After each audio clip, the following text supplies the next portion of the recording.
हर हर महादेव, हर हर महादेव, घर घर महादेव, घर घर महादेव। शिव गुरु की जय हो, शिव गुरु की जय हो। एक गांव में एक बुढ़िया माई रहा करती थी। उस बुढ़िया माई का एक बेटा था। बुढ़िया माई बहुत गरीब थी। वो आदमी का घर में काम करके अपना गुजारा करती थी। भोला अपना माँ से कहता था कि माँ, हम लोग कितना दिन तक तकलीफ करते रहेंगे।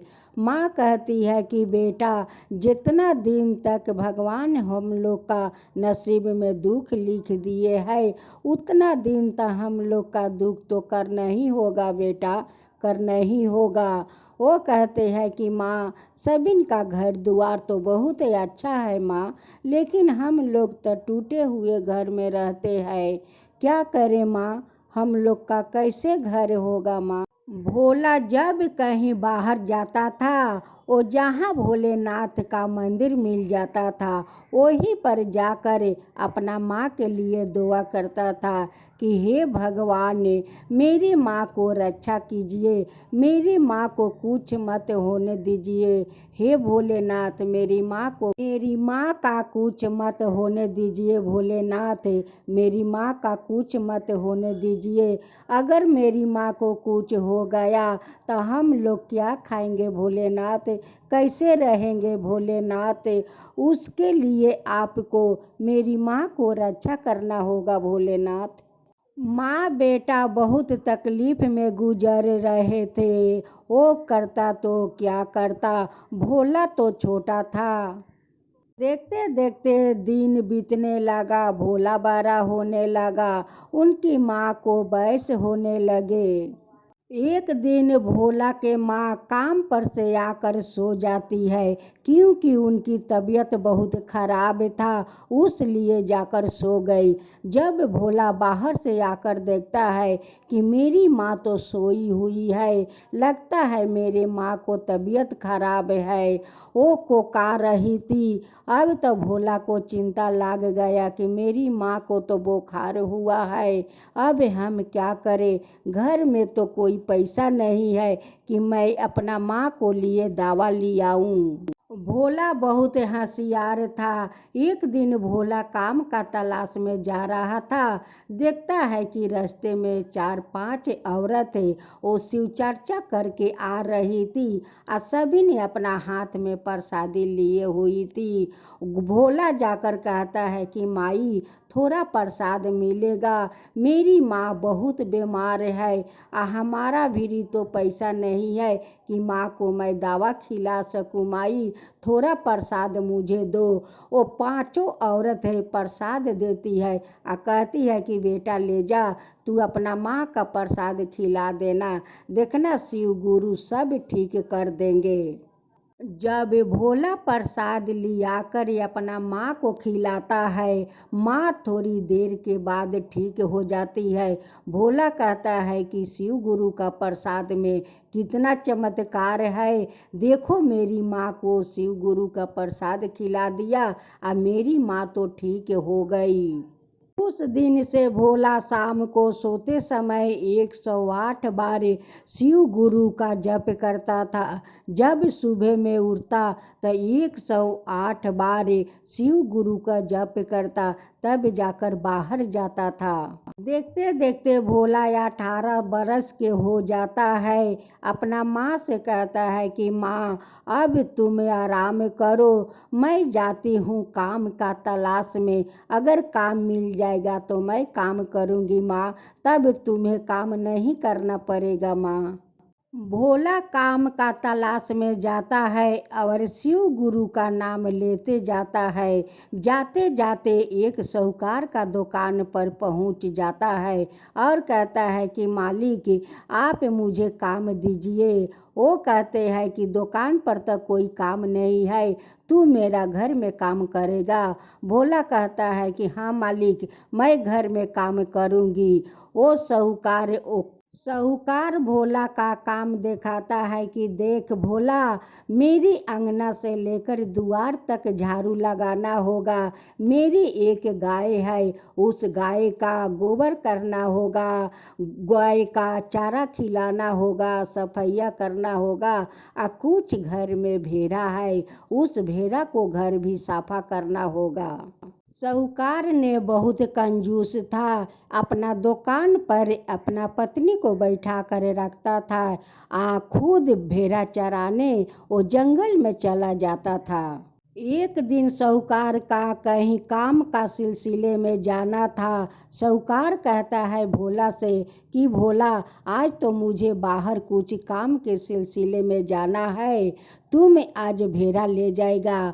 वो कहता है कि हाँ मालिक, मैं भेड़ा चराने के लिए ले जाऊंगी।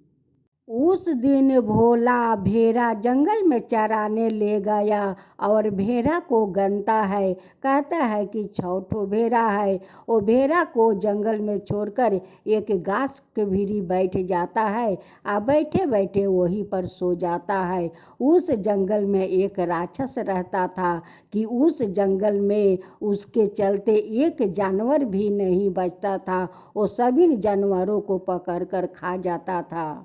भोला गाछ के पास जाकर सो गया था और उस राक्षस के उस दिन कुछ नहीं मिला खाने के लिए। वो जंगल में खोज रहा था कि कोई जानवर यह मनुष्य मिल जाएगा तो मेरा पेट भर जाएगा, लेकिन इस जंगल में तो नहीं मनुष्य है और नहीं कोई जानवर है। मैं तो सबको पकड़ पकड़ कर खा कर शेष कर दिया है, आज मैं क्या खाऊं। यही कहते कहते वो आते हैं, तभी उन्हें उस भेड़ा पर नजर पड़ता है। वो कहता है कि अरे, आज तो मेरा पेट भर जाएगा, इस जंगल में तो कितना सारा भेड़ा है, मैं एक भेड़ा को पकड़ कर ले जाती हूँ। जब भोला का आँख खुला तब भोला सामने देखता है तो एक भेड़ा नहीं है। वो कहता है कि सारे भेड़ा कहाँ चला गया। खोजते खोजते जाता है तो देखता है कि अरे, भेड़िया तो सब यहाँ पर आकर घास खा रही है।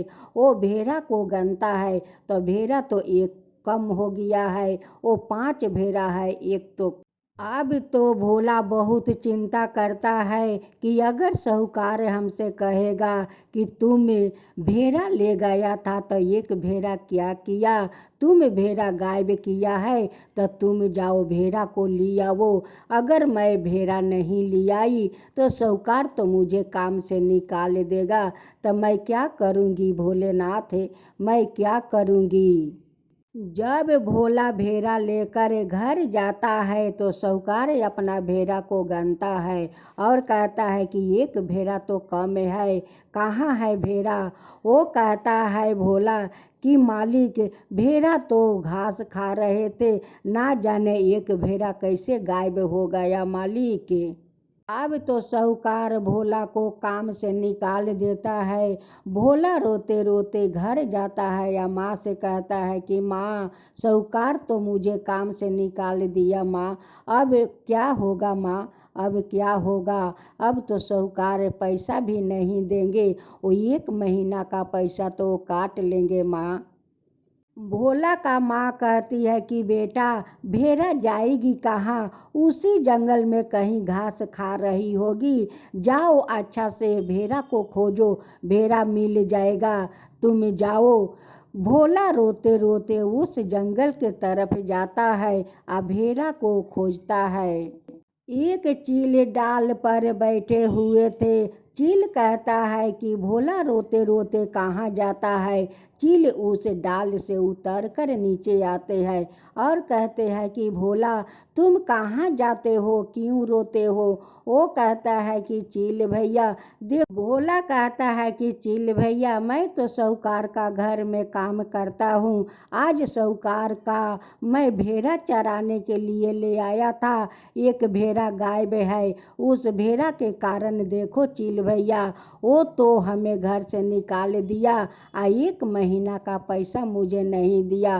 कहता है कि जैसे तू भेड़ा का गायब किया है, वैसे तू भेड़ा खोज कर लिया, नहीं तो तेरा पैसा नहीं दूंगी। चील कहता है कि भोला, इस जंगल में एक गुफा है, उस गुफा में एक राक्षस रहता है। उस राक्षस के कारण इस जंगल में एक जानवर नहीं बचता है, सारे जानवर को पकड़ कर खा जाता है। देखो जंगल सारा सूना हो गया है, वो एक भी पंछी यह जानवर नहीं रहने देता है। वही लगता है तुम्हारा भेड़ा को उठा कर ले गया है। चील कहता है कि भोला, वो किसी को पा जाता है तो पकड़ कर उसे खा जाता है, वो बहुत शैतान राक्षस है भोला। भोला कहता है कि चील भैया हमें तो उस गुफा तक जाना होगा चील भैया, उस भेड़ा को ले आना होगा, नहीं तो मालिक हमें पैसा नहीं देंगे भैया, हमें पैसा नहीं देंगे, उस भेड़ा को मुझे ले आना होगा। जैसे भी हो, अगर वो कहे कि भोला उस गुफा के तरफ जाने लगा और मन ही शिव गुरु का नाम जपते जपते जाने लगा। जाते जाते उस गुफा में जाता है तो देखता है कि राक्षस उस भेड़ा को बांध कर रखा है। वो राक्षस देखते ही कहता है कि तुम यहाँ आए हो तो मेरा भोजन तुम बन जाओ। पीछे पीछे चील जाने लगे कि नहीं, भोला का मैं अकेला नहीं छोड़ सकती हूँ। वो पीछे पीछे चील भी उस गुफे में जाते हैं। वो देखता है कि वो तो राक्षस भोला को खा जाएगा। भोला कहता है कि ठीक है राक्षस महाराज, तुम मुझे खा लेना, लेकिन पहले मेरा भेड़ा दे दो, जिसका भेड़ा है उसका भेड़ा मैं लौटा दूँ, तब तुम मुझे खा लेना। वो कहता है कि अगर तुम्हें भेड़ा दे दूँ, अगर तुम नहीं आया तो। वो कहता है कि नहीं राक्षस महाराज, मैं आपको वचन देती हूँ, मैं भेड़ा देकर जरूर आपका पास आऊँगी आपका भोजन बनने। भोला भेड़ा लेकर साहूकार को घर आते हैं और कहते हैं कि मालिक आपका भेड़ा है, आप लीजिए, आप मेरा पैसा दे दीजिए। साहूकार उनकी पैसा दे देते हैं।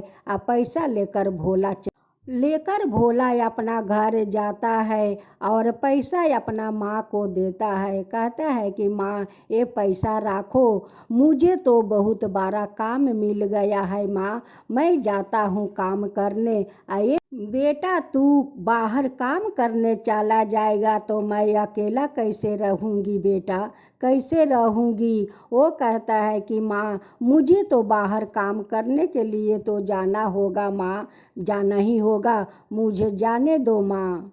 माँ कहती है कि बेटा, मुझे पैसा नहीं चाहिए, मुझे तो बेटा चाहिए, बेटा चाहिए, तुम मत जाओ मुझे छोड़कर बेटा, मत जाओ।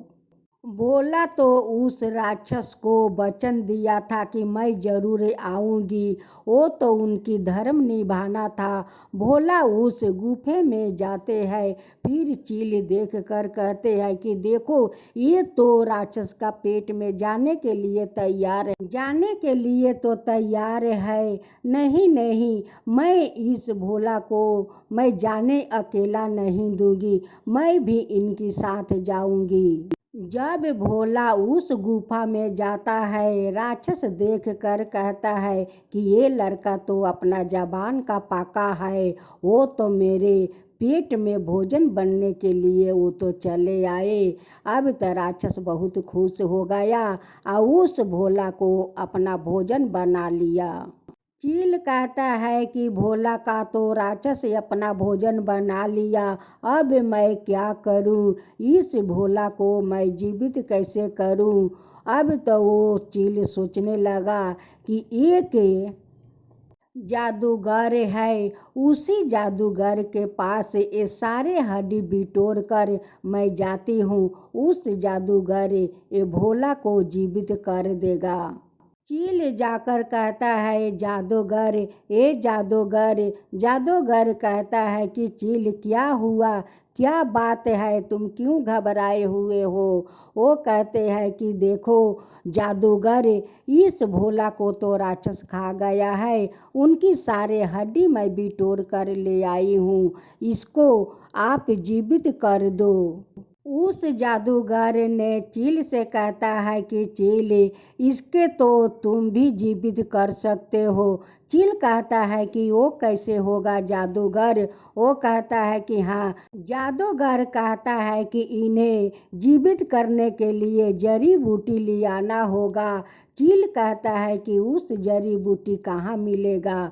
और जादूगर कहता है कि एक गुफा है, उस गुफे के ऊपर एक राक्षसी रहती है, वही गुफे के अंदर देखना जाकर कि वो चमकता हुआ जड़ी है, वही जड़ी बूटी ले आएगा तो भोला जीवित हो जाएगा। वो चील उस गुफे के तरफ जाते हैं। जाते जाते देखते हैं कि उस गुफा के ऊपर एक राक्षसी बैठी हुई है। वो कहती है कि क्या बात है। वो कहता है, चील कहता है कि हे राक्षस माता, आपका गुफे में मानुष के जीवित करने वाला जड़ी बूटी है, वही मुझे चाहिए। वो राक्षस कहती है कि जाओ अंदर चले जाओ, अंदर से जाकर ले आओ। वो कहता है कि राक्षस माता, मैं कैसे चिन्हूंगी कि वो कौन जड़ी है। वो कहती है कि जो जड़ी देखना कि वो चमकता हुआ है, वही चमकता हुआ जड़ी तुम ले आना।